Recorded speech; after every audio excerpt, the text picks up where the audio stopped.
So ఫైనల్‌గా మరి ఇండియాలో ఇది స్ప్రెడ్ అవ్వకుండా తగ్గించాలి అంటే మరి మనం ఏం చేయాలంటారు? మన ప్రజలందరిలో దీని మీద అవగాహన పెంచడం, హ్మ్. ముఖ్యంగా ఎలక్ట్రానిక్ మీడియా రైట్. ద్వారానే.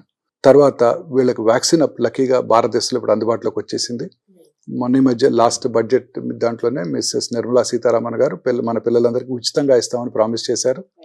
సో లక్కీగా అందుబాటులోకి వచ్చింది. మరి మిగతా స్త్రీలందరూ కూడా ఈ వార్నింగ్ సిగ్నల్స్ మీద, ముఖ్యంగా white discharge, bloody discharge, post cartel bleeding, అలాగే ఇంటర్మెన్స్ట్రల్ బ్లీడింగ్ అంటే పీరియడ్స్కి మధ్యలో బ్లీడింగ్ రావటం, హ్మ్. వీటి మీద ఇలాంటి సిమ్టమ్స్ ఉన్నప్పుడు వెంటనే వారి దగ్గరలో ఉన్న లేడీ డాక్టర్ను, వారి ఫ్యామిలీ ఫిజిషియన్ సంప్రదించడం. హ్మ్. హ్మ్. చిన్న చిన్న టెస్టుల ద్వారానే దీన్ని ఈజీగా గుర్తించవచ్చు కాబట్టి వారితో పరీక్ష చేయించుకోవడం లేడీ డాక్టర్తో.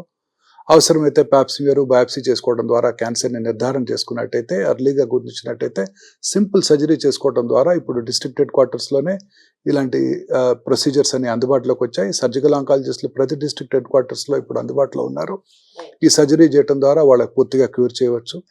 లేటుగా డయాగ్నోస్ చేసినా ఆందోళన పడాల్సిన అవసరం లేదు. వాళ్ళు కూడా ఇమ్మీడియట్గా రేడియేషన్ చికిత్స, కీమోథెరపీ చికిత్స ద్వారా పూర్తిగా క్యూర్ చేసుకోవడానికి అవకాశం ఏర్పడింది. ఇంకా లేటుగా కనుక్కున్నా కూడా కీమోథెరపీ, టార్గెటెడ్ థెరపీస్ ద్వారా లైఫ్ని సిగ్నిఫికెంట్గా పొడిగించుకోగలుగుతున్నాం.